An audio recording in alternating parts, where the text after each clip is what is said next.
அறிவும் அனைவருக்கும் நமஸ்காரம். இப்போ இன்றைக்கு நாம் பார்க்க இருக்கின்ற வகுப்பு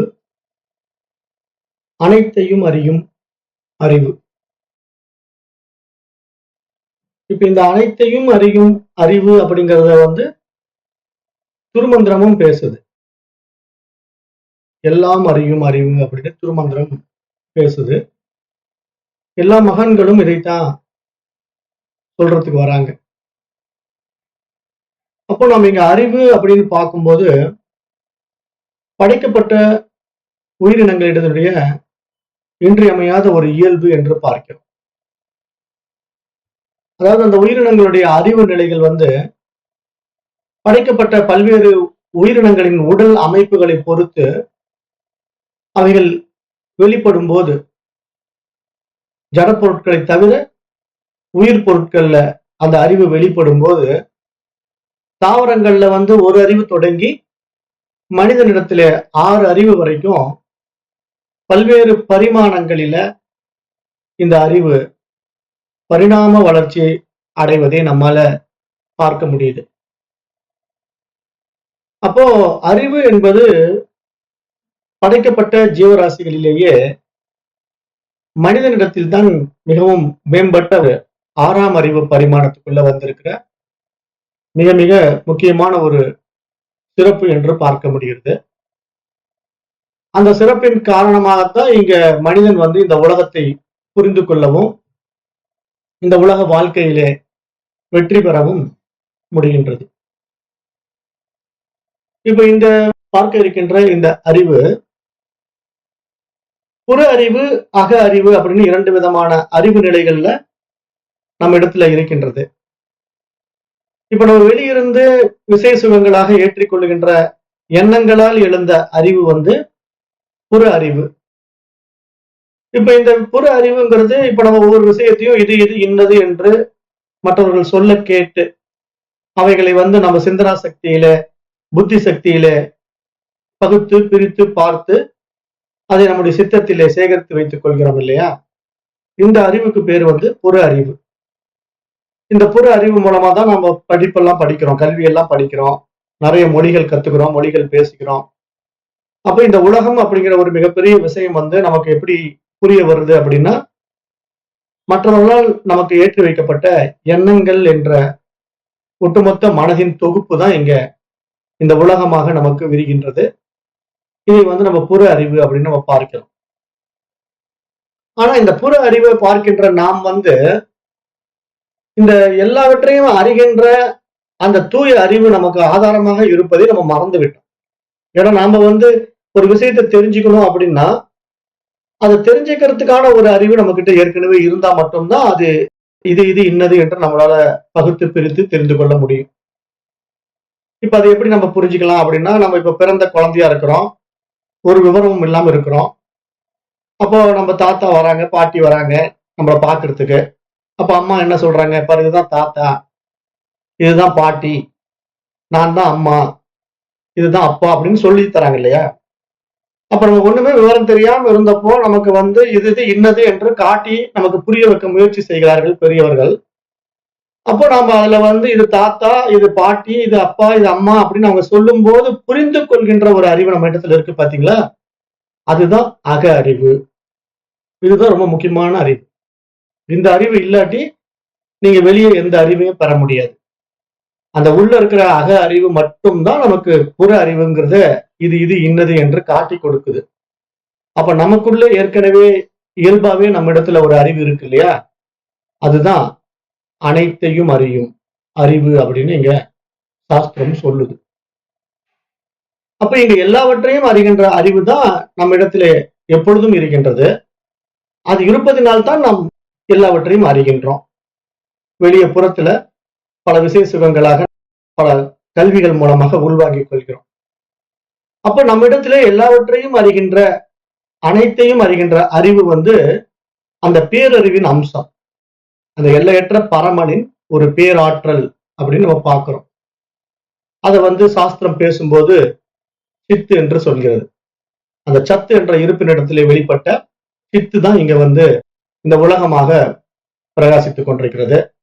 இந்த உலகத்திலே நம்முடைய உடல்ல, உயிர்ல மையம் கொண்டு நமக்கு ஒரு அறிவாக வெளிப்பட்டுக் கொண்டிருக்கிறது. அந்த அடிப்படையில் தான் நம்ம எல்லாம் வந்து இந்த உலகத்தை உணர முடிகிறது என்று புரிந்து கொள்ள வேண்டும். அப்போ அந்த அறிவு என்பது இறைவனின் ஒரு அம்சம். அதை நம்ம முதல்ல புரிஞ்சுக்கணும். இறைவன் வந்து எல்லாம் அறிந்தவன், எல்லாம் வல்லவன். அப்ப அந்த எல்லாம் வல்ல அந்த இறை அறிவு, அந்த பேரறிவு, அந்த பேராற்றல் படைக்கப்பட்ட ஜீவராசிகள் இடத்திலே எல்லாவற்றிலுமே பிரகாசித்துக் கொண்டிருந்தாலும் அவைகளுடைய உடலினுடைய அடிப்படையில் தான் அவைகள் வந்து பிரகாசமாக வெளிப்பட முடியும். அதற்கு நம்ம உதாரணம் கண்ணாடி. அந்த கண்ணாடி வந்து எவ்வளவுக்கு எவ்வளவு தெளிவா இருக்கோ அவ்வளவுக்கு அளவு அது பிரகாசமா தன்னுடைய பிரதிபிம்பத்தை வெளிப்படுத்தும்.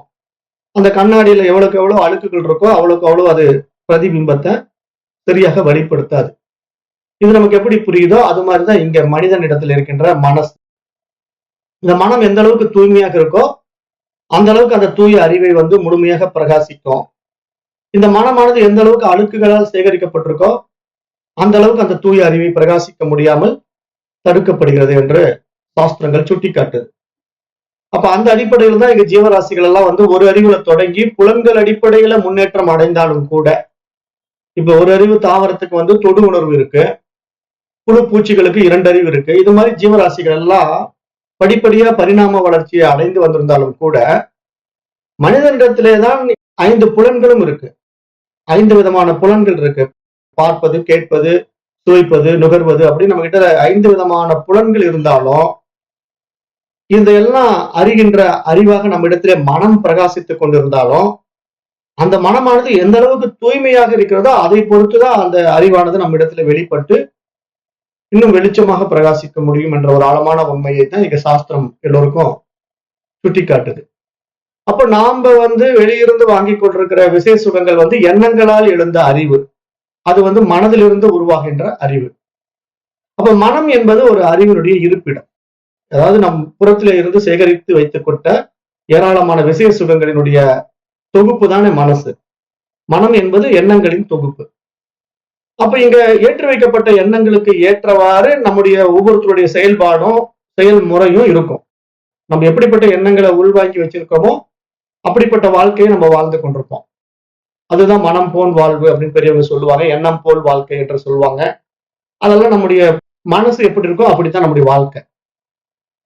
அப்போ அந்த மனமானது ஒவ்வொருத்தருக்கும் ஒவ்வொரு விதமான ஃப்ரீக்வன்சில இருக்கு அப்படிங்கறத நம்ம புரிஞ்சுக்க முடியுது.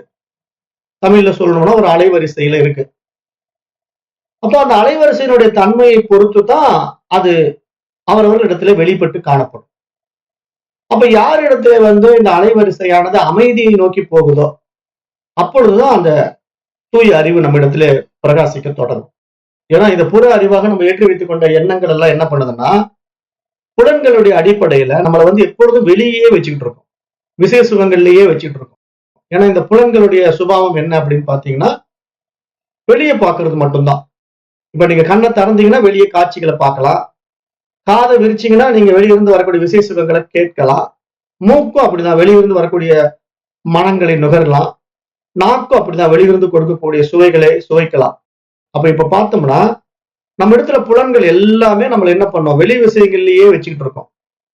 ஆனா நம்ம கிட்ட இருக்கிற அந்த உள்ள இருக்கிற அறிவை வந்து திரும்பி பார்க்கவே பார்க்காது. அது புலன்களுடைய சுபாவம் அது கிடையாது. புலன்களுடைய சுபாவம் வந்து வெளியே பார்க்கறது தான். அப்பதான் மகான்கள் என்ன சொல்றாங்கன்னா இது மாதிரி அத்தியாத்ம கல்விக்குள்ள நம்ம வரும்போது அந்த புலன் இன்பங்களை நம்ம கட்டுப்படுத்தணும், கூடுமான வரைக்கும் வெளியே விசேஷ சுகங்கள்ல ஆர்வம் காட்டக்கூடாது என்று சொல்லி கொடுக்குறாங்க. அதுக்குத்தான் நம்ம சில கட்டுப்பாடுகளை சில நியதிகளை வச்சிருக்கிறோம் இல்லையா. எதுக்காக ஆன்மீக பாதையில வர்றவங்களுக்கு வந்து ஒழுக்க நியதிகளை கற்றுக் கொடுக்குறோம் அப்படின்னா கண்களால் கண்டதை பார்க்காதீங்க, தீயவை பார்க்காதே, தீயவை பேசாதே, தீயவை கேட்காதே அப்படின்னு சொல்லி கொடுக்குறோம்.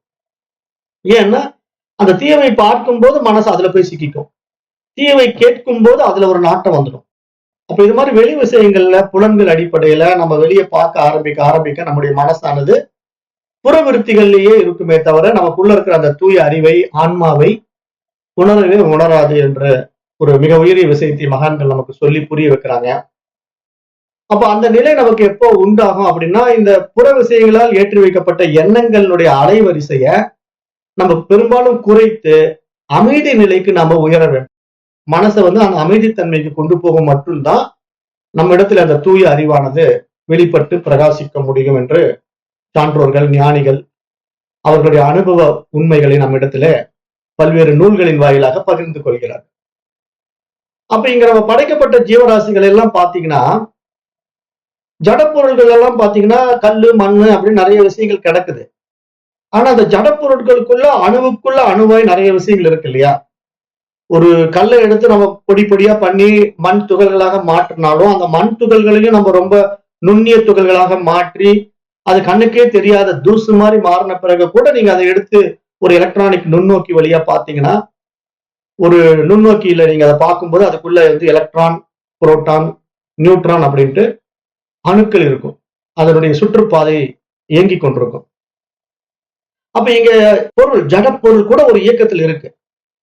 ஆனா நமக்கு தெரியாது. நம்முடைய புலன்களுக்கு அது தெரியல. நம்ம கண்களால அதை பார்க்க முடியல, காதுகளால் அதை பற்றி சத்தத்தை கேட்க முடியல அப்படிங்கிறதுக்காக அது இயங்கல அப்படின்னு சொல்ல முடியாது. இங்க எல்லாமே இயங்கிக் கொண்டிருக்கு. இந்த ஒட்டுமொத்த பிரபஞ்சமும் இயக்கத்துல தான் இருக்கு. அப்ப இங்க நம்ம பார்க்கும்போது படைக்கப்பட்ட கண்ணுக்கு தெரியாத மிக மிக நுண்ணியமான அணுக்களிலிருந்து நாம் தூய அறிவாக நினைக்கின்ற பரபிரம்மம் வரைக்கும் எல்லாமே இங்க அறிவு மயம்தான். இங்க எல்லாமே அறிவு மயம். ஏன்னா இங்க எல்லாம் அறிவு மயம், எல்லாம் பிரம்ம மயம் அப்படின்னு சாஸ்திரம் ஏன் சொல்லுது அப்படின்னா, இங்க அறிவு மட்டும்தான் இருக்குது, இறைவன் மட்டும்தான் இருக்கிறான் அப்படிங்கிற மிகப்பெரிய உண்மையை இங்க நமக்கு உபதேசிக்குது நூல்கள் எல்லாம். அப்போ இங்க நம்ம அறிதல் அல்லது அறிவு அப்படிங்கிற விஷயம் ஒரு மிக மிக நுண்ணிய அணுவிலிருந்து பிரம்மம் வரை எல்லா இடங்களிலும் நீக்கமாக நிறைந்திருக்கிறத நம்மளால அனுபவமாக்க முடியும். ஒவ்வொரு உயிரினத்தின் உள்ளே அவைகள் இயங்க வேண்டுமானால் அதற்கான அறிவுதான் அந்த உயிரினத்தினுடைய உயிரிலே மையம் கொண்டிருக்கிறது என்பதையும் பார்க்க முடியும். ஏன்னா ஒவ்வொரு ஜீவராசிகளும் இயங்குறது அந்த அறிவின் அடிப்படையில தான் இயங்கிக் கொண்டிருக்கு. இப்ப நம்ம கண்ணுக்கு தெரியாத ஒரு தூசு கூட மைக்ரோஸ்கோப்ல பார்க்கும்போது அதுக்குள்ள ஒரு எலக்ட்ரான், புரோட்டான், நியூட்ரான் இயங்கிக் கொண்டிருக்கு அப்படின்னா அந்த இயக்கத்துக்கு ஒரு அறிவு இருந்தா தானே இயங்க முடியும். அது அதனுடைய வட்டப்பாதையில, சுற்றுப்பாதையில அழகா சுற்றி கொண்டிருக்கு இல்லையா? அப்ப இதெல்லாம் எப்படி அந்த உயிர்ல மையம் கொண்டு இந்த அறிவானது அவைகளை இயக்கிக் கொண்டிருக்கிறது என்று நம்ம பார்க்க முடிகிறது. அப்ப அந்த அடிப்படையில் தான் இங்க எல்லாமே இருக்கு. அப்ப அந்த அறிவை, அந்த கண்ணுக்கு தெரியாத மிக மிக சூக்குமமான நம் புலன்களுக்கு புலப்படாத அந்த அறிவை எந்த உயிரினம் உணர முடியும் அப்படின்னு நம்ம ஆராய்ந்து பார்த்தோம்னா, படைக்கப்பட்ட உயிரினங்களிலேயே மிக உயரிய உயிரினமான மனித இனம் மட்டும்தான் அந்த தூய அறிவை தன்னுள் உணர முடியும். வேறு எந்த ஜீவராசிகளுக்கும் அந்த வாய்ப்பு கொடுக்கப்படவே இல்லை. அப்போ நம்ம அதை இங்க நல்லா புரிஞ்சுக்கணும். ஏன்னா நாம வந்து அரிதான மனித பிறவி எடுத்திருக்கிறோம். அரிதறிது மானிடராய் பிறத்தல் அரிது அப்படிங்கிற மிக உயரிய பரிமாணத்துக்குள்ள உயர்ந்து வந்திருக்கிறோம். இது மாதிரி ஒரு உடல் வந்து இன்னொரு முறை நமக்கு கிடைக்குமா அப்படின்னு சொல்ல முடியாது. அப்ப கிடைத்தற்கரிய இந்த கருவியை கொண்டு அந்த தூய அறிவை நாம் இந்த உடலை கொண்டு உணர்ந்து கொண்டு விட்டோமானால் நம்ம பிறவி பயனை அடைந்து விட்டோம் என்று பார்க்க முடியும். அப்ப இந்த பிறவி பயனை அடைவதுதான் இங்க படைப்பின் நோக்கமாகவும் இருக்கிறது. ஏன்னா படைக்கப்பட்ட பல்வேறு ஜீவராசிகளும் தன்னுடைய வாழ்வியல் சுழற்சியை எப்பொழுது முழுமை செய்யும் என்று பார்த்தா அது மனித பிறவியில் மட்டும்தான் சாத்தியமாகும்.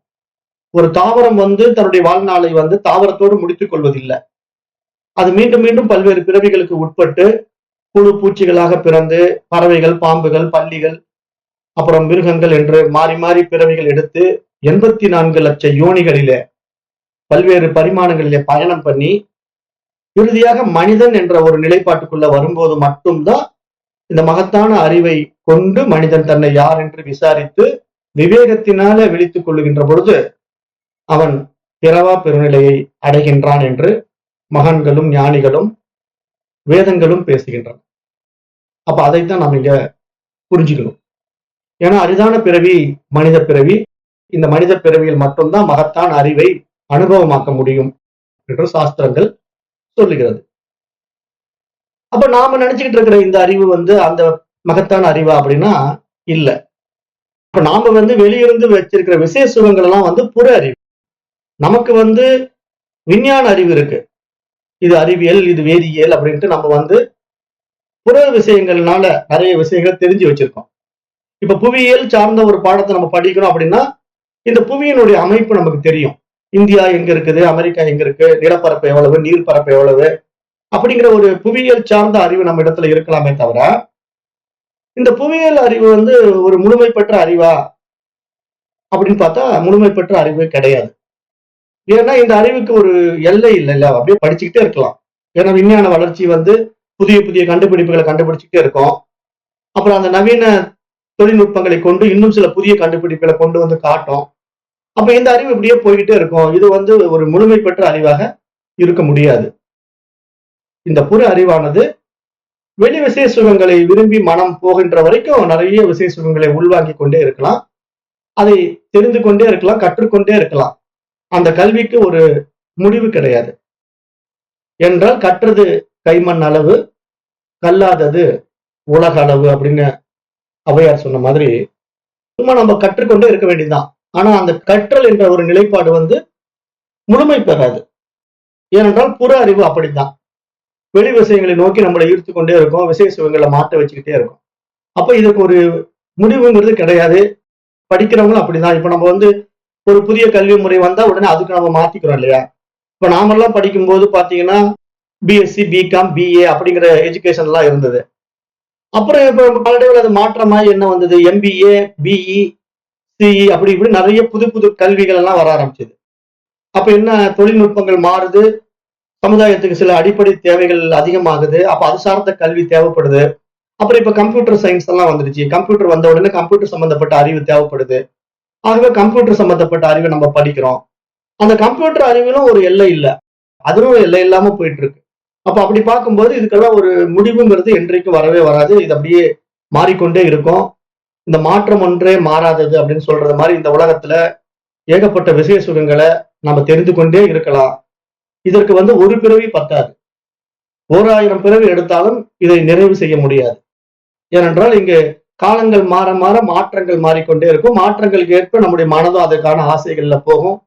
அந்த ஆசை வசப்பட்டு நம்ம சில விசேஷ சுகங்கள்ல ஈர்க்கப்பட்டு அப்படியே வாழ்நாளை ஓட்டி கொண்டிருப்போமே தவிர, நான் இதை படித்து முடித்து விட்டேன் அப்படின்னு யாராலையும் சொல்ல முடியாது. இப்ப நம்முடைய ஜெனரல் எஜுகேஷன்லயே கூட பாத்தீங்கன்னா பிஹெச்டின்னு ஒரு சப்ஜெக்ட் இருக்கு. அப்ப பிஹெச்டி தான் டாக்டரேட் பட்டம். அதாவது ஒரு துறையில வந்து அவர் டாக்டர் வாங்கிட்டார், டாக்டர் பட்டம் பெற்று விட்டார் அப்படின்னா கூட அவர் ஏதேனும் ஒரு துறை சார்ந்த அறிவைத்தான் டாக்டர் பட்டம் பெற்றிருக்க முடியும். அவர் ஒன்று இயற்பியல் சார்ந்த டாக்டர் பட்டம் பெற்றிருக்கலாம், வரலாறு சார்ந்த டாக்டர் பட்டம் பெற்றிருக்கலாம். ஆனா எல்லாம் அறிந்த அறிவாளி அந்த பிஹெச்டி படிச்சவர் சொல்ல முடியுமான்னா சொல்ல முடியாது. அப்ப நம்முடைய பொது கல்வி முறையிலேயே நீங்க பார்த்தாலும் சரி, இப்ப ஒருத்தன் பிஎஸ்சி முடிக்கிறான் அப்படின்னா அந்த பிஎஸ்சில என்ன சப்ஜெக்ட் எடுத்து மாஸ்டர் சப்ஜெக்டா நீ பண்ணனப்பான்னு கேட்டா அவன் ஏதேனும் ஒரு சப்ஜெக்ட் தான் சொல்லுவான். நான் பிசிக்ஸ்ல மாஸ்டர் பண்ணேன், அல்லது கெமிஸ்ட்ரியில மாஸ்டர் பண்ணேன், இல்ல மேத்தமேட்டிக்ஸ்ல மாஸ்டர் ஆனேன் அப்படிதான் சொல்லுவானே தவிர பர்டிகுலரா ஒரு சப்ஜெக்ட் தான் அவன் மாஸ்டர் ஆக முடியும். அப்ப இந்த உலகத்துல இருக்கிற எல்லா விஷயத்தையும் ஒருத்தர் கத்துக்க முடியுமான்னா என்றும் கற்றுக்கொள்ளவே முடியாது. ஆகவே நம்முடைய புறக்கல்வி என்பது பொருளாதாரத்தின் அடிப்படையில் உள்ள கல்வி. அப்போ நம்ம எந்த துறையை கற்று வைத்திருக்கின்றோமோ அந்த துறை சார்ந்த வேலை வாய்ப்புகள் நமக்கு கிடைக்கும். அந்த வேலையில நமக்கு ஒரு ஊதியம் கிடைக்கும். அந்த ஊதியத்தை வைத்துக் கொண்டு இந்த உலகத்திலே நாம் பொருளாதார சிக்கல் இல்லாமல் வாழ முடியும். அதற்காக இந்த உடலும் மனமும் நமக்கு இங்க பயன்பாட்டில் இருந்து கொண்டிருந்தாலும் உடலுக்கும் மனதுக்கும் அப்பாற்பட்ட அந்த உணர்வு நிலை என்பது இதற்கெல்லாம் அப்பாற்பட்டது. அப்ப இந்த புற அறிவுக்கு அப்பாற்பட்ட ஒரு அக அறிவு இருக்கிறது. அந்த அக அறிவை அறிவதுதான் இங்கு மனித பிறவியினுடைய மகத்துவம் என்று மகான்கள் சொல்ல வருகின்ற விஷயம். அப்ப அந்த அக அறிவு தான் இங்க அனைத்தையும் அறியும் அறிவு. அப்ப இங்க வெளியிருந்து நான் எந்த விஷயத்தை தெரிஞ்சு கொள்ளணும்னாலும் அது உள்ள அந்த அக அறிவு இருந்தா மட்டும்தான் நான் அதை தெரிந்து கொள்ள முடியும். இல்லாவிட்டால் அது நமக்கு சாத்தியமே இல்லை என்று சாஸ்திரம் சொல்லுது. அப்போ ஒரு மனிதன் மிக உயர்ந்த இலக்குகளில ஒன்றாக இந்த அக அறிவை அறிவதைத்தான் முன்னிறுத்த வேண்டும் என்று மகான்கள் சுட்டிக்காட்டுகின்றார்கள். அப்போ நம்முடைய இலக்கு என்று பார்த்தீங்கன்னா, இப்ப மனிதன் அடைய வேண்டிய இலக்கு அப்படின்னு எதை எடுத்துட்டா அது அக அறிவை அடைவதுதான் அவனுடைய இலக்காக இருக்க வேண்டும். அந்த அக அறிவை அடையும் பொழுது மட்டும்தான் அவன் மனித பிறவினுடைய மகத்துவம் உணர்ந்தவனாக மாறுகிறான். அப்ப அவன் என்ன பண்ணுவான், வந்த வேலையை முடிக்கிறான். இது வரைக்கும் அவன் எத்தனையோ ஜீவராசிகளாக 84 லட்சம் யோனிகளில பிறப்பு எடுத்த பிறவி சக்கரத்தை முடிச்சு கட்டுறான். அவனால மட்டும்தான் அதை முடிக்க முடியும். அப்ப அந்த நிலை, அந்த இறை நிலையை வந்து ஒரு மனிதன் அனுபவமாக்குவதற்கான ஒரு அரிதான பிறவி இந்த மனித பிறவி என்றுதான் மகான்கள் பல வகைகள்ல நமக்கு உணர்த்தி கொண்டே இருக்கிறாங்க. திருவள்ளுவரும் அது அழகா சொல்றாரு இல்லையா? அந்த குறள் அடிக்கடி நான் சொல்லுவேன். பிறவி பெருங்கடல் நீந்துவர் நீந்தார் இறைவன் அடி சேராதார் அப்படின்னு ஒரு குறள் வந்து ஒரு அருமையான பூடகமான பரிபாஷையில பேசுது. பிறவி என்கிறது ஒரு பெரும் கடல் மாதிரி. அந்த கடல் வந்து எங்க தொடங்குது எங்க முடியுதுன்னு எல்லை நமக்கு தெரியாது. ஏன்னா அந்த கடல்ல நம்ம ஒரு சிறு பகுதி, ஒரு சிறு அணுவுல நாம இருக்கிறோம். அதுல நம்ம நீந்த ஆரம்பிக்கிறோம் அப்படின்னா, இப்ப நம்முடைய சக்திக்கு உட்பட்டு நம்ம நீச்சல் செஞ்சா எவ்வளவு தூரம் போக முடியும்? ஒரு 1 கிலோமீட்டர் 2 கிலோமீட்டர் வேணா கடல்ல நீந்தலாம். ஆனா கடலினுடைய எல்லை என்ன? 1 கிலோமீட்டர் 2 கிலோமீட்டரா இருக்கு. அது பல ஆயிரக்கணக்கான கிலோமீட்டர்கள் தூரத்துல இருக்கு. அப்ப அதனுடைய எல்லையை நம்ம அடைய முடியாது. அப்ப இறைவன் அடிங்கிறது இங்க என்ன சொல்ல வருது சாஸ்திரம்னா, மனித பிறவியில மட்டும்தான் அந்த அறிவு நிலையை உணரக்கொள்ள முடியும். உணர்ந்து கொண்டு நான் வந்த வேலையை முடிக்க முடியும். அப்ப இந்த பிறவிங்கிற பெருங்கடல் யார் நீந்த முடியும்னா, அரிதான மனித பிறவியில அந்த அறிவை உணர்ந்து கொண்டவன் இறைவனடி சேருகின்றான். அந்த அறிவினிடத்திலே அடைக்கலமாகின்றான். மற்றவர்கள் எல்லாம் அந்த இறைவனடி சேர்வது கிடையாது.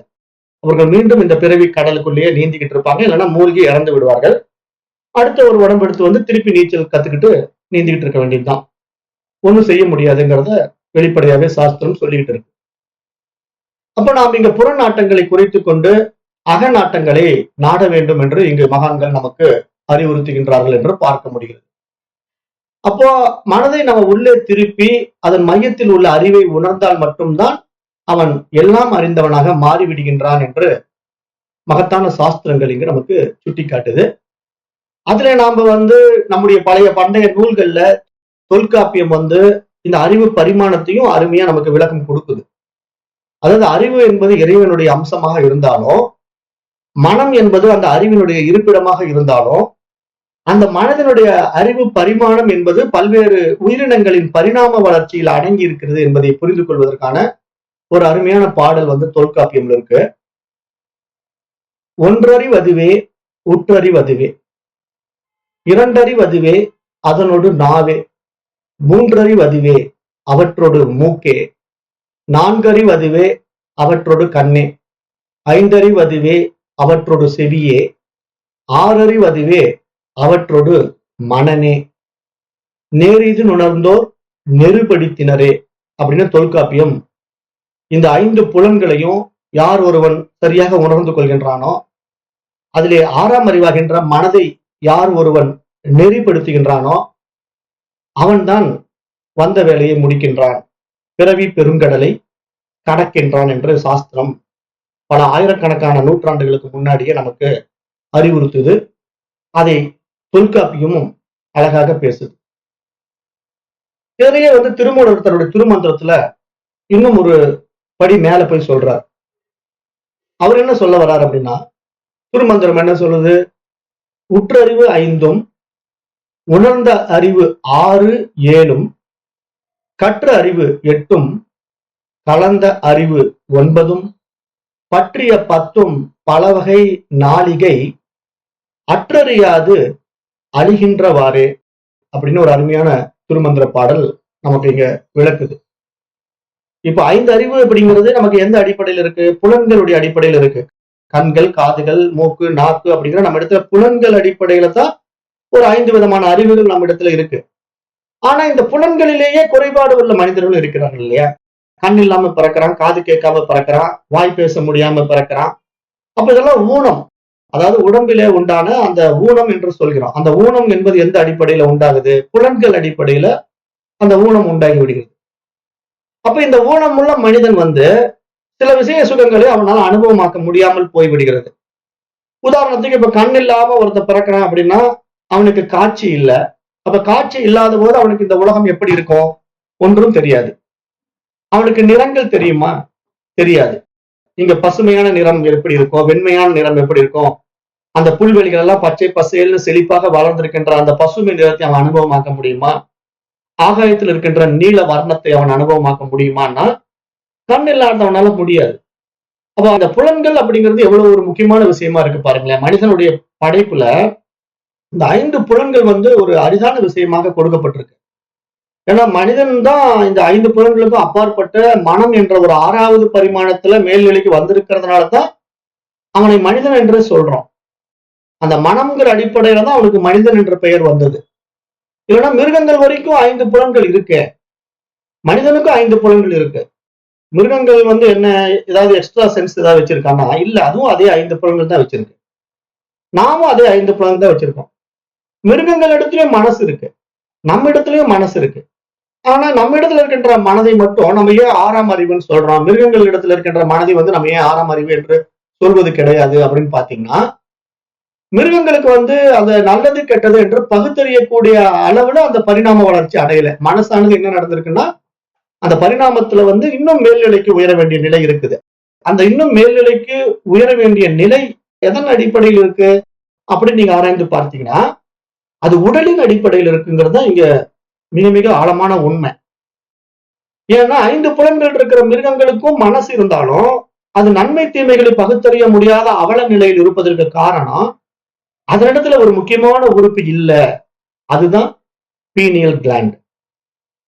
அப்போ இங்க படைக்கப்பட்ட மனிதனிடத்துல மட்டும்தான் அந்த முக்கியமான உறுப்பு இருக்கு. அந்த உறுப்பு நம்மிடத்துல தலையில, பிரம்மரந்திரத்திலே, 10ஆம் வாசலிலே, சகஸ்ரஹாரத்திலே பீனியல் சுரப்பி என்று ஒரு சுரப்பி இருக்குது இல்லையா? அந்த சுரப்பி இருக்கிறதுனாலதான் நாம மனம் என்ற ஒரு விஷயத்துல நன்மை தீமைகளை பகுத்து பார்க்கின்ற ஒரு புத்திசாலியாக இருக்க முடியும். இல்லைன்னா நமக்கு அந்த புத்திசாலித்தனம் வராது. இப்ப ஒரு நாய் இருக்குன்னா அந்த நாய் என்ன பண்ணும்? போய் மூந்து பார்த்துதான் இது எப்படிப்பட்டதுன்னு கண்டுபிடிக்கும். ஆனா நாம மூந்து பார்த்து கண்டுபிடிக்க வேண்டிய அவசியம் கிடையாது. ஏன்னா நமக்கு புலன்கள் கொடுக்கப்பட்டிருந்தாலும் புலனறிவுக்கும் அப்பாற்பட்டு நம்ம இடத்துல ஒரு மனம் அறிவு விரிவுபட்டிருக்கிறதுனால நம்ம அந்த புலன்களுடைய அடிப்படையிலேயே இதை பகுத்து பிரித்து பார்க்கக்கூடிய ஒரு திறமை நம்ம இடத்துல இருக்கு இல்லையா? அந்த திறமை தான் இங்க நம்ம இடத்துல இருக்கின்ற இந்த உடலின் அமைப்பில் கிடைத்த ஒரு உயரிய உறுப்பு. அதுதான் பீனியல் சுரப்பி என்கின்ற 6ஆம் அறிவு பரிமாணத்துக்கு நம்மை அழைத்து செல்லுகின்ற ஒரு அற்புதமான உறுப்பு. அப்ப அந்த உறுப்பு இங்க மிக முக்கியத்துவம் வாய்ந்ததாக இருக்குது என்று மகான்கள் சொல்ல வர்ற விஷயம் தான் இங்க நம்ம பார்க்கின்ற இந்த பகுத்தறிவு பரிமாணம், 6ஆம் அறிவு பரிமாணம், அனைத்தையும் அறியும் அறிவாக மனிதன் இருக்கின்றான் என்ற அடிப்படையில இங்கு சுட்டி காட்டப்படுகிறது. அப்ப 5 அறிவு நிலையிலே குறைபாடு உள்ள மனிதர்களுக்கு 6வது அறிவு ஏன் வேலை செய்ய மறுக்கிறது என்றால், அவன் அந்த புலன்களுடைய அடிப்படையிலே புற விஷயங்களில் தான் நாட்டம் கொள்கின்றானே தவிர தன்னுடைய அகத்திலே ஒரு அருமையான உறுப்பு இருக்கு, இந்த புறத்திலே இருக்கின்ற கண்கள், காதுகள், மூக்கு, நாக்கு என்கின்ற புலன்களுக்கு அப்பாற்பட்ட ஒரு அருமையான உறுப்பு நம் இடத்திலே ஒன்று இருக்கிறது என்பதை அறிந்து கொள்ள முடியாத மனிதர்கள். அதுதான் விஷயம். அப்படிப்பட்ட ஒரு அரிதான உறுப்பு நம்ம இடத்துல இருக்கின்றது என்பதை அறிந்து கொள்ள முடியாத மனிதர்கள் மனம் போன போக்கிலே போய் கொண்டிருப்பார்களே தவிர அவர்கள் அந்த மகத்தான அறிவை ஒரு நாளும் அனுபவமாக்க மாட்டார்கள். அப்ப இங்க மகான்கள் என்ன சொல்ல வருகிறாங்கன்னா, அந்த மனதை மனதால் வசப்படுத்த வேண்டும் என்று சொல்லிக் கொடுக்கிறார். அப்ப நம்மிடத்திலே புறத்திலே ஏற்றி வைக்கப்பட்ட ஏராளமான விசய சுகங்கள் என்ற எண்ணங்களால் எழுந்த மனதின் எழுச்சியை அதே மனதை கொண்டுதான் நாம் அதை வசப்படுத்த வேண்டும் என்று சுட்டி காட்டுகிறார்கள். அப்ப அதை சாஸ்திரம் சொல்லும் போது என்ன சொல்லுது? அசுத்த மாயையை சுத்த மாயையாக நாம் இங்கு தூய்மைப்படுத்திக் கொள்ள வேண்டும் என்று சொல்லுது. அதாவது இங்க மாயை அப்படிங்கிறது என்னன்னா மனமயக்கம். அதாவது மனசு இந்த புற விஷயங்கள்ல சிக்கிக்கிட்டு இருக்கு இல்லையா? அதுதான் மாயை. மாயை அப்படிங்கிறது கண்ணு ஒண்ணு பார்க்குது, அந்த காட்சியினுடைய உண்மைத்தன்மையை நம்புது, அதனால அதை பிடிச்சுக்குது, பற்று வச்சுக்குது, அது வேலை. ஆனா அதே கண்ணு நம்மளை ஏமாத்துது அப்படிங்கிறதுக்கு நம்ம பல பாடங்கள்ல ஏற்கனவே விளக்கம் கொடுத்தோம். என்ன மாதிரி விளக்கம் கொடுத்தோம்? கண்ணை நம்பாதே, உன்னை ஏமாற்றும் நீ காணும் காட்சி.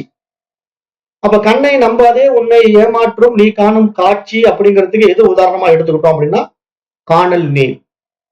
அப்ப இந்த காணல் நீரே பாத்தீங்கன்னா உண்மையான நீர் போல நமக்கு தோன்றுகிறது. ஆனால் அந்த நீர் உண்மையில் இல்லை. ஆனால் நம்முடைய கண்ணுக்கு அது உண்மையாக இருப்பது போல ஒரு அனுபவத்தை கொடுக்கின்றது. அதை வைத்துக் கொண்டு மனிதன் அந்த நீர் இருக்குது என்று நம்புகிறான். அப்ப அந்த நம்பிக்கையானது எதன் அடிப்படையில் அவனுக்கு மாற்றம் அடைகிறது? விசாரித்து பார்க்கின்ற பொழுது அது உண்மையிலேயே அங்க நீர் இருக்கா, நீர் இல்லையா அப்படின்னு அவன் தன்னிடத்தில் இருக்கின்ற 6ஆம் அறிவு பரிமாணத்தை வைத்துக்கொண்டு மனதை கொண்டு மனதை உயிர் பரிமாண புத்தி சக்தியாக விரித்து கொண்டு விவேகத்தினால விசாரித்து பார்க்கும்போது அங்க உண்மையில் நீர் கிடையாது. அது வெப்பச்சலனத்தினால் உண்டான ஒரு காற்று. அது பார்ப்பதற்கு நீர் போல நமக்கு தோன்றுகிறது. அந்த அனல் அனல் காற்று நமக்கு தூரத்துல இருந்து பார்க்கும்போது அங்க ஒரு நீரோடை ஓடுவது போல தெரிகிறது. ஆனால் நாம் விவேகத்தினால விசாரித்து பார்த்தால் அங்கு வெப்பச்சலனத்தினால் உண்டான அனல் காற்றானது பார்ப்பதற்கு நீர் போல காட்சியாகின்றது என்ற உண்மை புரிய வருகிறது. அப்ப இந்த விசாரணை, இந்த விவேகம் யாருக்கு சாத்தியம்? மனிதனுக்கு மட்டும்தான் சாத்தியம். படைக்கப்பட்டவர் எந்த ஜீவராசிகளுக்கும் அது சாத்தியம் இல்லை. அதுகளுக்கு அது காணல் நீரா உண்மையான நீரா அப்படின்னு அது பகுத்து பிரித்து பார்க்கவே தெரியாது. அதை பற்றி ஆராய்ச்சியும் அவைகளுக்கு தேவைப்படாது. அவைகளுடைய புலன்கள் அடிப்படையில அவைகளுக்கு உண்ண உணவு, வாழ்விடத்துக்கு தேவையான இருப்பிடம், உடலுறவு கொள்வதற்கான விசை சுகங்கள் இதில் தான் ஈடுபட்டு கொண்டிருக்குமே தவிர இந்த மிருகங்கள், பறவைகள், மற்ற ஜீவராசிகள் எல்லாமே மனிதனை போல இது நல்லது, இது கெட்டது, அது சரி, அது தவறு, அல்லது இது எப்படிப்பட்டது, அதனுடைய உண்மைத்தன்மை என்ன, எது நித்தியமானது, எது அனித்தியமானது என்று பல வகைகளில் விசாரித்து பார்க்கின்ற விவேகம் என்பது அரிதான மனித உடலில் கொடுக்கப்பட்ட 10ஆம் வாசலிலே இருக்கின்ற அந்த பீனியல் சுரப்பியின் மூலமாக மனதை மனிதன் மகத்தான அறிவாக பிரகாசிக்க வைக்க முடியும் என்ற மிகப்பெரிய உண்மையை இங்கு உணர்த்துவதுதான் திருமந்திர பாடல். அப்ப உற்றறிவு 5ம், உணர்ந்த அறிவு 6, 7ம், கற்றறிவு 8ம், கலந்தறிவு 9ம், பற்றிய 10ம் பல வகை நாளிகை அற்றறியாது அழிகின்றவாறே. அப்ப இங்க 5 புலன்களின் ஐம்பொறிகள் பொருந்தி அறிந்து கொள்வது 5 அறிவு. அந்த 5 அறிவை அவைகளில் நின்று வேறாக இருந்து அறிந்து கொள்வது 6வது அறிவு. அவ்வாறு அறியப்பட்ட பொருட்களின் தன்மை அல்லது அதனுடைய நன்மை தீமைகளை ஆராய்கின்ற அறிவு 7வது அறிவாகிய பகுத்தறிவு. அப்ப இந்த 6ம் 7ம் அனுபவங்களின் உணர்வுகளின் மூலம் பெற்ற தெளிவினால் ஏற்படுகின்ற ஒரு அறிவு இருக்கு பாத்தீங்களா, அதுதான் உணர்ந்த அறிவு என்று இங்க மகான்கள் சொல்லுகின்ற விஷயம். உணர்ந்த அறிவு, அதாவது இது நல்லது, இது கெட்டது என்று பகுத்து பிரித்து உணர்ந்த அறிவு, அதுதான் இங்க நமக்கு 7ஆம் அறிவு.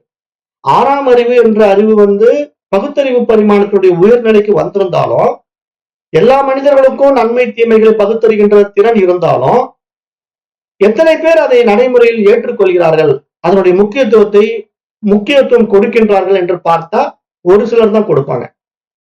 நிறைய பேர் ஸ்கிப் பண்ணி போயிடுவாங்க. அதனால மனிதர்கள் பெரும்பாலும் பாத்தீங்கன்னா அவர்களுடைய அந்த புலன்கள் சார்ந்த ஈடுபாட்டுல தான் இருப்பாங்களே தவிர அந்த உணர்ந்த அறிவுக்குள்ள போறவங்க ஒரு சிலராக மட்டும்தான் இருப்பாங்க. அப்ப இங்கதான் மகான்கள் இதை நமக்கு எடுத்து உணர்த்துறாங்க. அப்ப இந்த உணர்ந்த அறிவு அப்படிங்கிறது எந்த அடிப்படையில நம்மளால ஒவ்வொன்றையும் பகுத்து பிரித்து பார்த்து உணர்ந்து கொள்ள முடியும் அப்படின்னு பார்த்தா அது கல்வியின் மூலமாகத்தான் உணர்ந்து கொள்ள முடியும் என்று இங்க திருமூலரும் சொல்றார். அவர் சொல்றது கல்வியால் பெறுவது 8வது அறிவு அப்படின்னு சொல்றாரு. அப்ப இங்க 6ம் 7ம் உணர்ந்த அறிவு. ஆனால் அந்த உணர்ந்த அறிவு வேலை செய்யணும்னா 8வது அறிவான கல்வி அறிவு கொடுக்கப்பட வேண்டும். அந்த கல்வி அறிவு இங்க வெளிப்புற விஷயங்களை நாடுவது மட்டுமல்ல, நம்மை நாம் யார் என்று உணர்கின்ற அத்தியாத்ம கல்வி அறிவும் இங்கு கட்டாயம் தேவைப்படுகிறது. ஏனென்றால் இங்க புற அறிவும் அக அறிவும் இரண்டும் நமக்கு தேவை. நம்ம இந்த உலகத்துல இயங்கணும்னாலும் புற அறிவு வேணும். இந்த உடலையும் மனதையும் கொண்டு இந்த உலகத்துல நம்ம இயங்கிக் கொண்டிருந்தாலும் நம்மை நாம் யார் என்று விசாரித்து அறிகின்ற ஒரு விவேகமும் நமக்கு தேவை. அப்ப நான் யார், இந்த உலகம் எப்படிப்பட்டது, என்னையும் இந்த உலகத்தையும் உண்டாக்கிய படைப்பாளி யார் அப்படின்னு நம்ம ஆராய்ந்து பார்க்கின்ற அடுத்த ஒரு பரிணாமம் தான் 8வது பரிணாம வளர்ச்சி. அதுதான் கல்வி அறிவு. அப்ப இந்த கல்வி அறிவு மற்ற ஜீவராசிகளுக்கு கிடைக்கிறது வாய்ப்பே கிடையாது. மனிதனுக்கு மட்டும்தான் இது கொடுக்கப்பட வேண்டும். அப்போ இந்த கல்வி அறிவு மூலமா ஒரு விஷயத்தை இப்ப நம்ம கற்றுக்கொள்கிறோம். சுரைக்காய் அப்படின்னு ஒரு விஷயத்தை நம்ம முதல்ல கேள்விப்படுறோம். அதுக்கு முன்னாடி ஒரு படத்தை ஸ்கூல் புக்ல பாக்குறோம். ஸ்கூல் புக்ல பார்த்த உடனே இதான் சுரைக்காய் அப்படின்னு அதுல காட்டப்பட்டிருக்கு. அதனுடைய படமும் வரையப்பட்டிருக்கு. இப்ப ஒரு அறிவு நமக்கு கிடைச்சிடுச்சு. சுரைக்காய்னா இந்த உருவத்துல இருக்கும், அதற்கு பெயர் சுரைக்காய், அதனுடைய வடிவம் இப்படி, அப்படிங்கிற ஒரு அறிவு நமக்குள்ள வந்திருக்கு. ஆனா அனுபவமாகல. சுரைக்காய் அனுபவமாகாம இருக்கு. ஏன்னா வெறும் புத்தக அறிவா மட்டும் இருக்கு சுரைக்காய்ங்கிறது. அப்ப அடுத்தது ஒரு அனுபவ அறிவு வேணும்னா நம்ம என்ன பண்ணுவோம்? நேரா கடை வீதிக்கு போவோம், காய்கறி மார்க்கெட்டுக்கு போவோம். காய்கறி மார்க்கெட்ல போய் சுரைக்காய் எங்க இருக்குங்கன்னு கேட்டு சுரைக்காயை வாங்கி அதை கண்ணுல பார்த்துட்டோம்னா நமக்கு அனுபவ அறிவு வந்துடுது. கண்களால் புத்தகத்துல பார்த்தது வெறும் படத்தினால் தெரிந்து கொண்ட ஒரு அறிவு. வரையப்பட்ட படம், அதற்கு ஒரு பெயர் நமக்கு தெரிஞ்சது. ஒரு நாமமும் ரூபமும் நமக்கு தெரிஞ்சது, ஆனா அதனுடைய உருவம் நமக்கு அனுபவம் ஆகல. இப்ப நம்ம என்ன பண்ணிட்டோம், கடை வீதிக்கு போய் மார்க்கெட்ல அந்த சுரைக்காயை வாங்கி கையிலேயே வாங்கி பார்த்துட்டோம். ஓ, இதுதான் சுரைக்காய்ன்ட்டு அனுபவ அறிவுக்கு வந்துட்டோம். ஆனா இந்த அனுபவ அறிவு முழுமையானா இல்ல. காரணம், அப்பவும் கண்ணு அது ஒரு வடிவத்துல பார்த்துட்டு இருக்கு. 3D இமேஜ்ல பாக்குது. 2D இமேஜ்ல இருந்து 3D இமேஜுக்கு மாறி இருக்கு, அவ்வளவுதானே. இப்ப 2D இமேஜ்ங்கிறது என்ன, வரையப்பட்ட படம். 3D இமேஜ்ங்கிறது என்ன, அதனுடைய முப்பரிமாண திறன். அதாவது படத்துல வந்து முப்பரிமாணம் இருக்காது, ஆனா 3D இமேஜ்ல முப்பரிமாணம் இருக்கும். 4 புறங்களும் அதனுடைய உருவம் தெரியும், மேல கீழே அதனுடைய உருவம் தெரியும். அப்ப முப்பரிமாண அமைப்புக்குள்ள ஒரு அறிவு நமக்கு வந்திருக்கு. அதுதான் 9ஆம் அறிவு, அனுபவ அறிவு. ஆனால் இந்த அறிவு மட்டும் முழுமை அடைந்து விடுமானா இல்ல. அந்த சுரைக்காயை கொண்டு போய் துண்டு துண்டா அறுத்து அதை சமையல் செஞ்சு அதை ருசிச்சு சாப்பிடும் போதுதான், ஓ, சுரைக்காய்னா இப்படி இருக்கும் போல் இருக்கு, அதனுடைய சுவை இப்படி இருக்கும் போல் இருக்கு, அதனுடைய நிறம் இப்படி இருக்கும் போல் இருக்கு, இவ்வளவு விஷயங்களும் நமக்கு அனுபவமாகிற ஒரு முழுமையான அறிவு. அப்போ அது மாதிரி நாம் நன்மை தீமைகளை, அதனுடைய அனுபவங்களை பெறுகின்ற ஒரு உயர் பரிமாண அனுபவம் என்ற ஒரு அறிவு இருக்கு இல்லையா, அந்த அறிவு தான் இங்க 10ஆம் அறிவு என்று மகான்கள் சுட்டி காட்டுகிறார். அப்ப அந்த 10ஆம் அறிவு தான் இங்க பிரம்மரந்திரம், 10ஆம் வாசல். அதுதான் பீனியல் கிளாண்டு, அதுதான் அனைத்தையும் அறியும் அறிவு அப்படிங்கிற ஒரு ஆழமான உண்மையை இங்க மகான்கள் நமக்கு சொல்ல வர்ற அரிதான விஷயம். அப்ப இப்ப நம்ம வந்து அனுபவம்ங்கிறத அடையாம நீங்க வந்து அதனுடைய முழுமையான அறிவை பெற முடியாதுங்கிறது இந்த சுரைக்காய் விஷயத்துல புரிஞ்சுக்கிட்டீங்கல்ல. இப்ப சுரைக்காய் அப்படிங்கிற ஒரு விஷயத்த நீங்க 2D இமேஜ்ல பார்த்தாலும் அதனுடைய படத்தை வச்சு சுரைக்காய் இப்படிதான் இருக்கும்னு தெரிஞ்சுக்க முடியும். அதனுடைய பெயரும் தெரியும், அதனுடைய உருவமும் தெரியும். அதனுடைய அப்டேஷன் என்ன, அடுத்த நிலையில வந்து அந்த சுரைக்காய் கடை வீதியில வாங்கி பார்க்கும்போது அதனுடைய 3D பரிமாணத்துல கூட அதனுடைய உடலை முழுமையாக பார்க்க முடியும். அது ஒரு அனுபவத்துக்கும் உங்களுக்கு வரும். அந்த அனுபவ உண்மையை கூட நீங்க வந்து கண்களாலும் பார்க்கலாம், அதை கையில பிடிச்சு அனுபவத்துல உணரலாம் அந்த சுரைக்காய. ஆனாலும் அது முழுமையான அறிவானா இல்ல. ஆனா அந்த சுரைக்காயை எப்போ நம்ம சமைச்சு சாப்பிடும் போது நம்முடைய எல்லா புலன்களுக்கும் அனுபவம் ஆகுதோ, தொடு உணர் புலன்களுக்கும் அனுபவமாகுது, கண் என்ற புலன்களுக்கும் அனுபவமாகுது, அதை பற்றிய ஒரு பெயரை, சுரைக்காய் என்ற பெயரும் காதுக்கு அனுபவமாகுது, அப்புறம் அதனுடைய சுவையும் வந்து சாப்பிடும் போது அனுபவமாகுது. அப்ப எல்லா அனுபவங்களும் நமக்கு முழுமையாக கிடைக்கின்ற அந்த முழுமையான ஒரு அனுபவ அறிவை தான் இங்க சாஸ்திரம் வந்து முழுமையான அறிவு, முழு அறிவு என்று சொல்லுது. இதை வந்து நம்ம எப்படி உலகில் விஷயங்கள்ல இப்படி யதார்த்தமா நம்ம நடைமுறையில பார்க்கிறோமோ, அது மாதிரிதான் இறை அறிவு. அந்த இறை அனுபவம் என்பது நமக்கு அந்த ஏட்டு சுரைக்காய் அளவில் நின்று விடக்கூடாது. இப்ப நாமெல்லாம் எப்படி படிச்சுட்டு இருக்கோம், நிறைய புத்தகங்கள் படிக்கிறோம். திருவள்ளுவருடைய திருக்குறள் படிக்கிறோம், திருமூலருடைய திருமந்திரம் படிக்கிறோம். அப்ப நிறைய மகான்களுடைய நூல்களை நம்ம என்னதான் படிச்சாலும், அதை பற்றிய ஒரு அறிவு நம்ம இடத்துல உள்வாங்கப்பட்டாலும், அது ஒரு பரோட்ச ஞானம் என்று சாஸ்திரம் சொல்லுது. பரோட்ச ஞானம் என்றால் ஏட்டு சுரைக்காய் அறிவு, கற்றதினால் கிடைத்த அறிவு. அது ஒரு அனுபவ அறிவாக மாறவே இல்லை. அப்ப அனுபவ அறிவு என்பது அதை நம்முள் உணர வேண்டும் இல்லையா. அப்ப உணர்தல் என்ற ஒரு நிலைப்பாட்டுக்குள்ள நம்ம போகணும் அப்படின்னா, அது இந்த புலன்களுக்கும் மனதிற்கும் அப்பாற்பட்ட ஒரு நிலைப்பாடு. ஏனென்றால் அது புலன்கள் அடிப்படையில நின்று விடாமல் புலன்களுக்கும் மனதுக்கும் அப்பாற்பட்ட இன்னொரு பரிமாணத்தில் இருக்கு. அதனுடைய பிளேனே வேற, அதனுடைய பிளாட்ஃபார்மே வேற.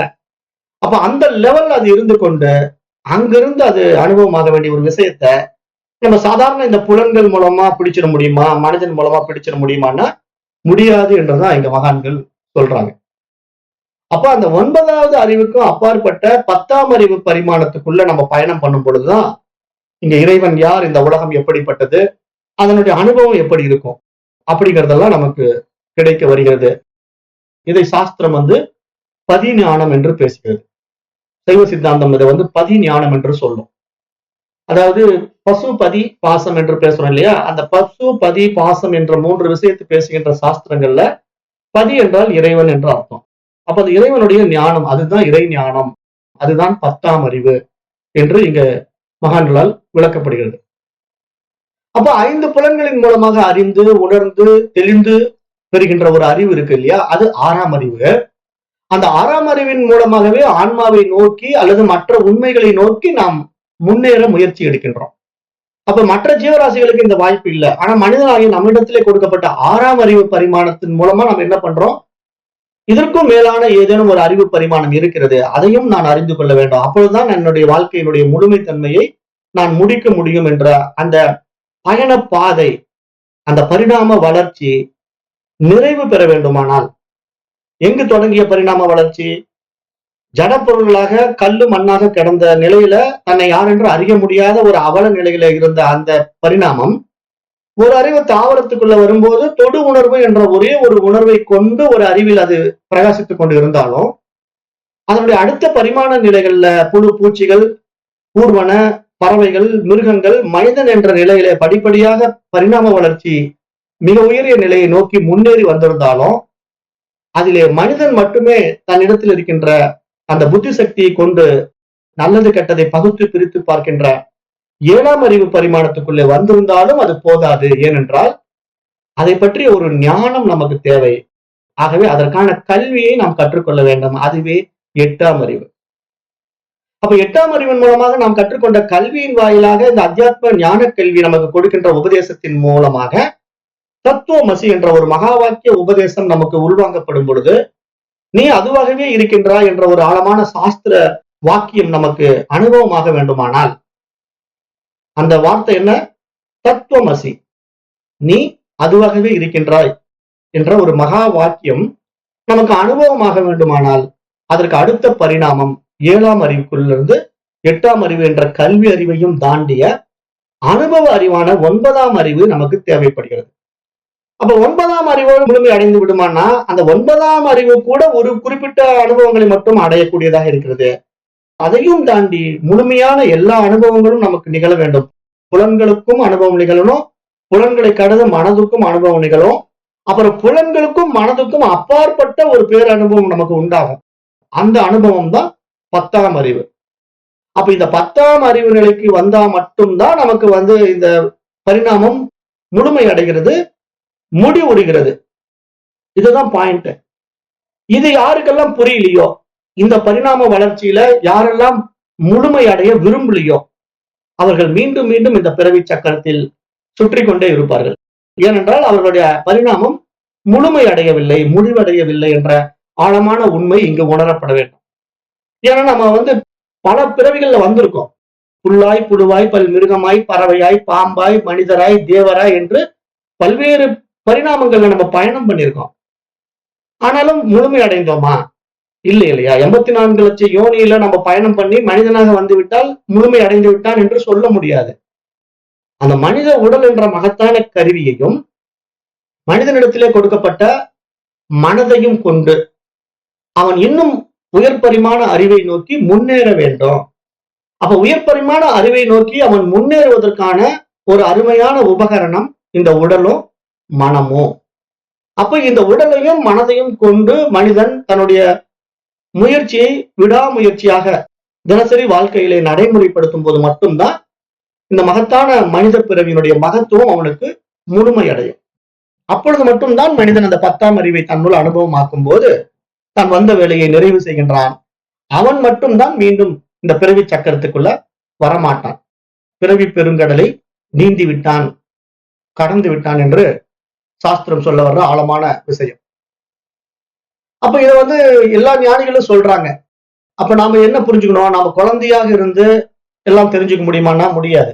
ஏன்னா குழந்தைக்கு பகுத்தறிவே கிடையாது. இப்ப குழந்தைக்கு பகுத்தறிவு இருக்கா? மனிதனாத்தான் குழந்தையே பிறந்திருக்கு.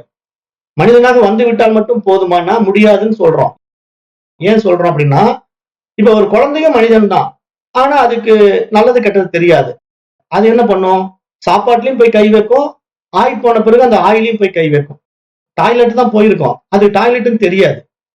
கொஞ்ச நேரம் அம்மா கவனிக்கலன்னா அதையும் எடுத்து வாயில வச்சுக்கும். அப்ப ஏன் மனிதன் தானே 6ஆம் அறிவு பரிமாணத்துக்குள்ள வந்துட்டான்ல, அவனுக்கு எல்லாம் தெரிய வேணும்னா எப்படி தெரியும்? தெரியலையே. அப்ப என்ன புரிஞ்சுக்கணும்? அதாவது மனித உடல் கிடைத்தால் மட்டும் போதாது, அந்த மனித உடலுக்குள்ளே இருக்கின்ற அந்த 6ஆம் அறிவானது இன்னும் உயர் பரிமாணத்தை நோக்கி உயர வேண்டும். அப்ப பகுத்தறிவு குழந்தைக்கு வேலை செய்யல, அதை நீங்க நல்லா புரிஞ்சுக்கணும். அப்ப பகுத்தறிவு பெரியவங்களுக்கு மட்டும் வேலை செய்யுமா? செய்யாதுங்கிறோம். அதனாலதான் 60 வயது 70 வயது ஆனவன் கூட முட்டாளா இருக்கிறான். கொடுக்கப்பட்ட படிப்பறிவு அவனுக்கு பயன்படாம போயிடுது, ஜெனரல் எஜுகேஷன்ல போயிட்டான். அப்ப புற அறிவுல நாட்டம் இருக்கிற அளவுக்கு அக அறிவு நோக்கி அவன் திரும்பவே இல்லை. அப்ப ஆள் வளர்ந்திருக்கிறான், அறிவு வளரல. இதை நம்ம அனுபவத்துல பாக்குறோம். நிறைய கிராமங்கள்ல நீங்க போய் பாத்தீங்கன்னா அவங்க எல்லாம் வந்து 70 வயசு 80 வயசு ஆகும், வயசான தாத்தாவா இருப்பாங்க. ஆனா நிறைய விஷயங்கள்ல புரிதல் இல்லாம இருப்பாங்க. ஏன் அந்த புரிதல் இல்ல? அவங்க இறைவனையும் உணரல, வாழ்க்கையும் உணரல. அவர்களுக்கு என்ன, அவங்க கொடுக்கப்பட்ட கடமைகளை செய்து கொண்டிருக்கிறாங்க. அவ்வளவுதான். விவசாயம் பண்ணுவாங்க, விளைநிலங்கள்ல விளைச்சல் செய்ய தெரியும், அறுவடை பண்ணுவாங்க, சாப்பிடுவாங்க, தூங்குவாங்க, விவசாயம் பண்ணுவாங்க, சாப்பிடுவாங்க, தூங்குவாங்க. இப்படிதான் வாழ்க்கை. அப்ப இவர்கள் எல்லாம் மனிதர்கள வந்து உயர் பரிமாண நிலையை அடைந்து விட்டார்கள்னா எப்படி சொல்ல முடியும்? மாடு மேய்க்குவான், மாடு மேய்ச்சிட்டு இருப்பான், அப்புறம் விவசாய வேலை பண்ணுவான். அவனுக்கு அந்த அளவு தான் அறிவு வேலை செய்யும். அவனுக்கு வேற உலக சுகங்கள் தெரியாது. அவன் விஞ்ஞான அறிவும் கிடையாது. ராக்கெட்னா என்னங்கன்னு கேட்டா தெரியாதும்மா. விண்மீன்கள் எப்படி இருக்குன்னு தெரியுமானா தெரியாதும்மா. எந்த புற அறிவும் அவனுக்கு வளரவே இல்லை. அப்ப நம்ம இங்க என்ன புரிஞ்சுக்கணும்? ஓ, புற அறிவு எதுவுமே வளரலன்னா அவன் அக அறிவுல விழிச்சுக்கிட்டானா? அப்படியும் சொல்ல முடியாதுன்னு தான் நான் சொல்றேன். நான் என்ன சொல்ல வரேன் அப்படின்னா, இங்க பாயிண்ட் ஆஃப் வியூ வந்து நல்லா மெச்சூரிட்டா நம்ம நோட் பண்ணணும். அதாவது திறமைங்கிறது என்னன்னா, இப்ப நம்ம புற அறிவெல்லாம் விட்டு விட்டா நம்ம ஞானிகள் ஆயிடலாமான்னு நிறைய பேர் கேட்கறாங்க. புற அறிவே இல்லாம கிராமத்துல இருக்கிறவன் அப்ப ஞானியா பிரகாசிக்கணும்ல. இப்ப நாம தான் வந்து சிட்டிக்குள்ள வந்துட்டோம், நிறைய சயின்ஸ் சப்ஜெக்ட் எடுத்து படிச்சுட்டோம், ஜெனரல் எஜுகேஷன்ல வந்து நம்ம டிகிரி வாங்கியிருக்கலாம். அப்புறம் நம்ம இன்னும் வந்து நிறைய மீடியா எல்லாம், கம்ப்யூட்டர்ல பல விஷயங்களை பார்க்கிறோம், டிவில பல விஷயங்களை பார்க்கிறோம். நமக்கு புற அறிவு வந்து வளர்ந்து கொண்டே இருக்குது. மிகப்பெரிய அறிவாளிகளா நம்ம பிரகாசிக்கிறோம் கூட. நம்ம இந்த உலகம் நம்மளை பாராட்டலாம், போற்றலாம். நம்ம இடத்துல மொழி அறிவை கண்டு கூட அசரலாம். பாருங்க, அவர் பிரெஞ்சுல பேசுறாரு, இங்கிலீஷ்ல பேசுறாரு, ஹிந்தியில பேசுறாரு, மராட்டியில பேசுறாரு, ரொம்ப நாலேஜ்டா இருக்காரு அப்படின்னு நம்மள பாராட்டலாம். ஆனா இந்த மாதிரி புற அறிவெல்லாம் வச்சுக்கிட்டு நம்ம என்ன புகழ் அடைஞ்சிருந்தாலும் அக அறிவு இல்லைன்னா அது மனித பிறவின் மகத்துவம் மற்ற செயல் தான் எங்க சாஸ்திரம் சொல்லுது. ஏன்னா இங்க புற அறிவுங்கிறது இந்த உலகியல் வாழ்க்கைக்கான அறிவு, அவ்வளவுதான். ஆனா இந்த வாழ்க்கைக்கு அப்பாற்பட்ட ஒரு அறிவு நம்ம இடத்துல பிரகாசிக்கவில்லை என்றால் மீண்டும் இந்த பிறவி சக்கரத்துக்குள்ளே மனிதன் சுற்றியாக வேண்டும். ஏனென்றால் அவனுடைய பரிணாமம் முழுமை அடையவில்லை. ஒரு அறிவு தாவரத்திலே தொடங்கிய அந்த அறிவு பரிணாமம் முழுமை பெறவில்லை என்று இங்கு மகான்கள் சொல்ல வர்ற சாரம்.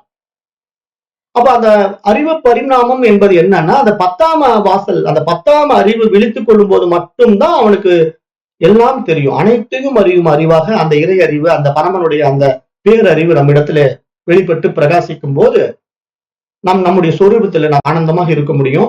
அதனுடைய அபரிமிதமான அற்புதத்தை அனுபவத்தில் உணர முடியும். இப்ப இந்த அறிவு தான் இறைவன் என்று மகான்கள் சொல்றாங்க. அதை மகாகவி சுப்பிரமணிய பாரதியார் அருமையா தெளிவுபடுத்துறார். இதெல்லாம் படிச்சிருப்பாங்க, ஆனாலும் மைண்ட்ல வச்சுக்கிறது இல்லை. அதான் அடுத்த லெவலுக்கு போறது இல்லை. அதான் பிரச்சனை. இங்க பாருங்க என்ன சொல்றாருன்னா, 1000 தெய்வங்கள் உண்டு என்று தேடி அலையும் அறிவிலிகள் பல 1000 வேதம் அறிவு ஒன்றே தெய்வம் உண்டாம் எனல் கேளீரோ. எப்படி சொல்றாரு பாருங்க. 1000 தெய்வங்கள் உண்டு என்று தேடி அலைகின்ற அறிவிலிகளே, முட்டாள்களே, மூடர்களே, பல 1000 வேதம், ஒரு வேதம் 2 வேதம் இல்ல, நிறைய வேதங்கள் இருக்கு.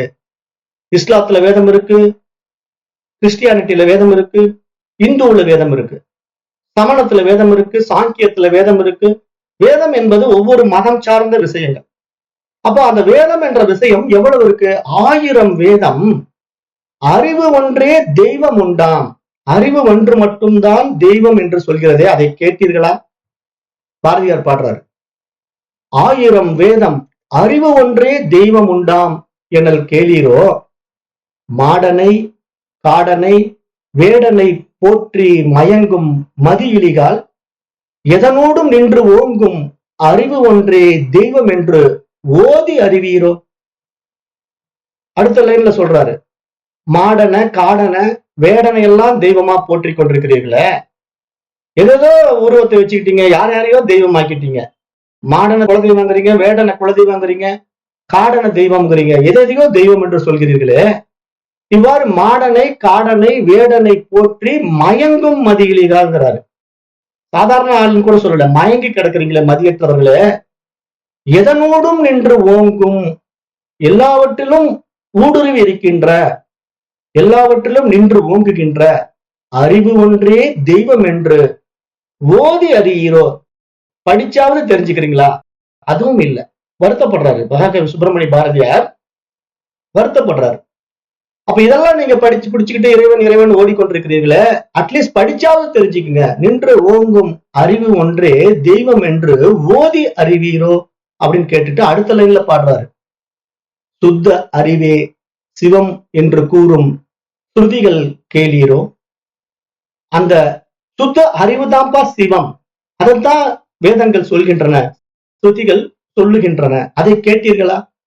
பல பித்த மதங்களிலே தடுமாறி பெருமை அழிவீரோ என்று மகாகவி சுப்பிரமணிய பாரதியாருடைய பாடல். இது ஒரு பெரிய பாடல் தான். இருந்தாலும் நான் ஒரு 3 பாடல்கள் மட்டும் எடுத்து போட்டிருக்கேன். அதுல இன்னும் கண்டினியூட்டி இருக்கு. பட் நம்ம மகாகவி சுப்பிரமணிய பாரதியார் என்ன சொல்ல வராருங்கிறது நம்ம ஏன் இங்க சொல்றோம்? ஞானிகள் தெளிவாக இருக்கிறார்கள் என்று சொல்றதுக்காக சொல்றோம். நாம தான் தெளிவில்லாம இருக்கிறோம். ஆனா ஞானிகள் எல்லாம் ரொம்ப தெளிவா இருக்கிறாங்க. அவங்க நமக்கு ரொம்ப தெளிவையே கொடுத்திருக்கிறாங்க. ஆனா அந்த தெளிவை புரிந்து கொள்வதற்கு ஒரு பரிமாணத்துக்குள்ள நம்ம இன்னும் நுழையாம இருக்கிறோம். எந்த இடத்துல நுழையாம இருக்கிறோம்? 8வது அறிவாகிய கல்வி அறிவு நமக்கு தெரிஞ்சிடுச்சு. ஆனா 9ஆம் அறிவாகிய அனுபவ அறிவுக்குள்ள வரமாட்டேங்கிறோம். கல்வி கற்று வச்சுக்கிட்டோம். வேதங்கள் என்ன சொல்லுதுன்னு தெரியும். ஸ்ருதி என்ன சொல்லுது? சுத்த அறிவே சிவம் என்று கூறும் ஸ்ருதிகள் கேளீரோ. அப்ப ஸ்ருதிங்கிறது வேதம். வேதம் என்ன சொல்லுது? அந்த சுத்த அறிவுதான்ப்பா சிவம் அப்படின்னு சொல்லி கொடுத்துருச்சு. அது எல்லாம் தெரியுது, நல்லா புரியுதுங்க. ஆமா, அறிவுதான் சிவம்ங்க, ரைட்டு. ஆனா அந்த சிவம் அனுபவம் ஆக மாட்டேங்குது. ஏன் அனுபவம் ஆக மாட்டேங்குது? பல பித்த மதங்களிலே தடுமாறி பெருமை அழிவீரு அப்படின்னு அருமையா சொல்லிட்டார். அப்ப இங்க மதப்பற்று, இனப்பற்று, சமயப்பற்று இது இருக்கிற வரைக்கும் நீங்க அந்த நிலையை அடைய முடியாது. ஏன் அப்படின்னா, நீங்க எந்த இடத்துல எந்த மதத்துல சிக்கிக்கிட்டு இருக்கீங்களோ அந்த நிலையிலிருந்து நீங்க வெளிவராத வரைக்கும் இறைவன் அனுபவமாக மாட்டான். ஏன்னா இறைவன் புலன்களுக்கும் அப்பாற்பட்டவன், மனதிற்கும் அப்பாற்பட்டவன். இந்த புலன்கள் மூலமாக, மனதின் மூலமாக ஏற்றி வைக்கப்பட்ட ஏராளமான விஷய சுகங்களுக்கு அப்பாற்பட்டவன். ஏன்னா நாம் இந்த புலன்களையும் மனதையும் கொண்டுதானே நாம் இந்த மத நூல்கள் எல்லாம் பிடிச்சிட்டு இருக்கிறோம், சமய நூல்கள் எல்லாம் சிக்கிட்டு இருக்கிறோம். ஏன்னா நமக்கு இதெல்லாம் ஏற்றி வைக்கப்பட்ட எண்ணங்கள், நமக்கு புறத்திலிருந்து மற்றவர்களால் ஏற்றி வைக்கப்பட்ட எண்ணங்கள். அப்ப இந்த எண்ணங்களை நம்ம எந்த அளவுக்கு ஆழமா நம்புறோம், அதை சத்தியமா நம்புறோம். அப்ப அந்த சத்தியமான நம்பிக்கை என்ன பண்ணுதுன்னா நம்மள அதுல சிக்க வச்சிருக்கு. அதுல இருந்து விழித்துக்கொண்டு வெளிவருவதற்கான விவேகம் நம்ம இடத்துல உண்டாகவில்லை என்ற ஒரு உண்மையை இங்க மகான்கள் சொல்ல வர்ற விஷயம். அப்ப அந்த உணர்வு, அந்த பேரறிவு இருக்கு இல்லையா, அது நம்மிடம் உள்ள மனம் என்ற கருவியின் உதவியால் புத்தி சக்தியை கொண்டு விழித்து கொண்ட விவேகத்தினால தான் நம்முள் உணர முடியும். அப்ப நம்மிடத்துல அந்த மனசை அப்டேட் பண்ணாம அந்த தூய அறிவு நிலைக்கு நம்ம பிரகாசிக்கவே முடியாது. அப்ப மனசை அப்டேட் பண்றதுங்கிறது என்ன? மனதை உயர் பரிமாண நிலைக்கு கொண்டு செல்வதுங்கிறது என்ன அப்படின்னா, கீழ்நிலை பரிமாணத்துல சிக்கி கொண்டிருக்கிற மனதை அதுல இருந்து விடுவிக்கணும். அதுல இருந்து விடுவிக்காம நீங்க விவேகத்தை அடைய முடியாது. அப்ப நீங்க ஏதேனும் ஒரு சமயப்பற்றுக்குள்ள சிக்கிட்டு இருந்தாலும், ஏதேனும் ஒரு உருவத்துக்குள்ள சிக்கிட்டு இருந்தாலும் கூட நீங்க உண்மையான இறை அனுபவத்துக்குள்ள வரவே முடியாது. ஏனென்றால் அங்கு உங்களுக்கு அது மனமயக்கத்தை உண்டாக்கி இருக்கிறது என்று புரிதலற்ற நிலையில் இருக்கின்றீர்கள் என்று அர்த்தம். ஏன்னா மனம் மயக்குது, அதை உண்மை என்று நம்ப வைத்து அதுல சிக்க வைத்திருக்கு. அப்ப அந்த விஷயத்திலிருந்து விடுபட்டு கொண்ட விவேகி தான் அந்த தெளிந்த அறிவை தன்னுள் உணர்கின்றான். அவன்தான் அந்த இறை அனுபவத்தை தன்னுள் பெறுகின்றான். அந்த அனுபவம் தான் 8ஆம் அறிவினால் பெற்ற கல்வி அறிவுக்கும் அப்பாற்பட்டு அந்த அனுபவ அறிவையும் தாண்டிய உணர்வு நிலை பிரகாசம். அதுதான் 10ஆம் அறிவு.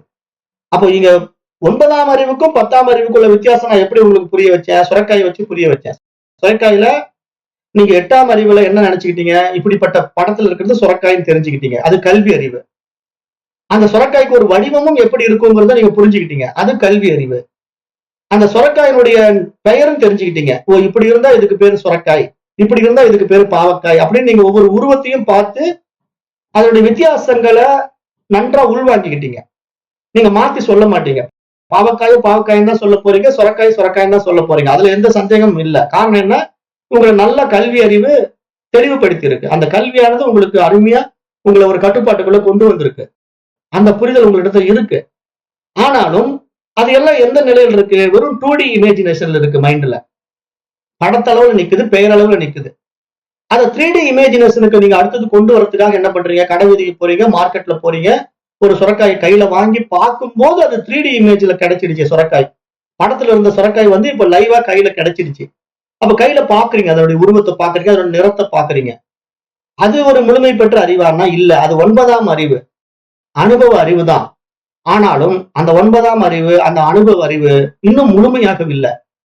அது 3D இமேஜா நின்றுகிட்டு இருக்கு. ஆனா அதனுடைய அனுபவம் முழுமையாகவில்லை. காரணம் என்ன?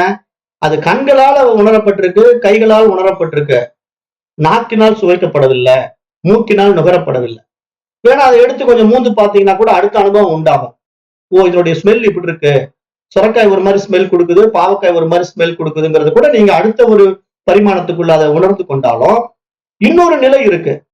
அதை நீங்க உண்டு அனுபவமாக்கும் போதுதான் அதனுடைய முழுமையை நீங்க அடையிறதுங்கிறது எங்க இருக்கு தெரியுமா? அதுவும் நீங்களும் ஒன்றாகும் போது. அதுதான் இங்க 10வது அறிவு. நான் சொல்ற பாயிண்ட் நல்லா உள்ள வாங்கிக்கணும். 10ஆம் அறிவுங்கிறது என்னன்னா, அந்த சுரக்காய் சாப்பிட்டா மட்டும் கிடைக்கிற அனுபவம் கிடையாது. அந்த சுரக்காயும் நீங்களும் வேறு வேறு இல்ல. அந்த சுரக்காயாவே நீங்களும் மாறிடுறீங்க, உங்களாகவே சுரக்காயும் மாறிடுச்சு. இனிமேல் சுரக்காயை பிரிச்சு எடுக்க முடியாது. ஒன்ஸ் அந்த சுரக்காயை நீங்க சாப்பிட்டுட்டீங்கன்னா அந்த சுரக்காய் உங்க உடம்புக்குள்ள போய் ரத்தமா, எலும்பா, மஜ்ஜையா மாறிடுச்சு. இனிமேல் அந்த சுரக்காயினுடைய தனி வடிவத்துக்குள்ள நீங்க அதை பார்க்கவே முடியாது. அப்போ இங்க ராமசாமி, குப்புசாமி அல்லது கமலா, விமலா அதை அனுபவம் ஆக்குறதுங்கிறது வெறும் 9வது அறிவு பரிமாணத்துல அது முழுமை பெற முடியாது. 10வது பரிமாணத்துல அதுவும் நானும் வேறு வேறு இல்லை என்று புரிதல் வரணுமா இல்லையா? அதைத்தான் இங்க சொல்லிட்டு இருக்கு சாஸ்திரம். இதுக்குதான் நிறைய பேர் வரமாட்டேங்கிறாங்க. இறை அனுபவம்ங்கிறது என்னன்னா, இறைவனும் நானும் வேறு வேறு இல்லைங்கிற அந்த பாயிண்ட் ஆஃப் வியூ வரணுமா இல்லையா? அது யாரும் வரல. வரலன்னா எப்படி அனுபவம் ஆகும்? அனுபவம் ஆகாது. சுரைக்காய் முழுமையாக்கப்பட வேண்டுமானால் அந்த சுரைக்காயை உண்டு அந்த சுரைக்காயும் நானும் வேறு வேறு இல்லை என்ற அந்த ஒருமித்த தன்மையில் ஒன்றாகின்ற நிலை. அந்த சுரைக்காய் என்னவா மாறிடுச்சு? உடம்புக்குள்ள போன உடனே ரத்தமா மாறிடுச்சு, எலும்பா மாறிடுச்சு, மஜ்ஜையா மாறிடுச்சு, தோலா மாறிடுச்சு. உண்மையில் அந்த சுரைக்காய் நானாத்தான் இருக்கிறேன். எனக்குள்ளதான் அந்த சுரைக்காய் இருக்கு.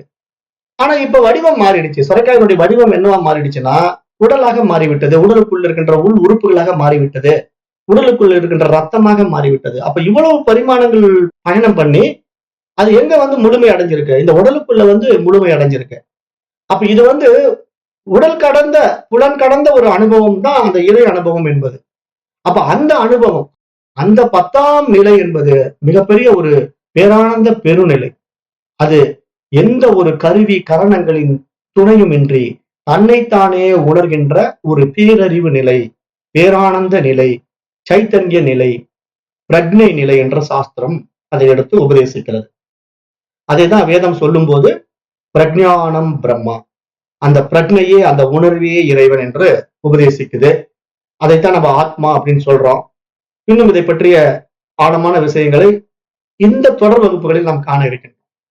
ஏன்னா நான் ஏதேனும் ஒரு வகையில உங்களுக்கு இந்த விஷயத்த புரிய வைக்கணும், உணர்த்தணும் அப்படிங்கிறதுக்காக தலைப்புகளை மாத்தி மாத்தி கொடுத்து அதனுடைய விஷயங்களையும் உங்களுக்கு மாத்தி மாத்தி சொல்லி ஏதேனும் ஒரு வகையில நீங்க அதை உள் வாங்கணும், அனுபவத்துக்கு வரணும் அப்படிங்கிற ஒரு ஆசையினால பல முயற்சிகளை செய்து கொண்டிருக்கிறேன்.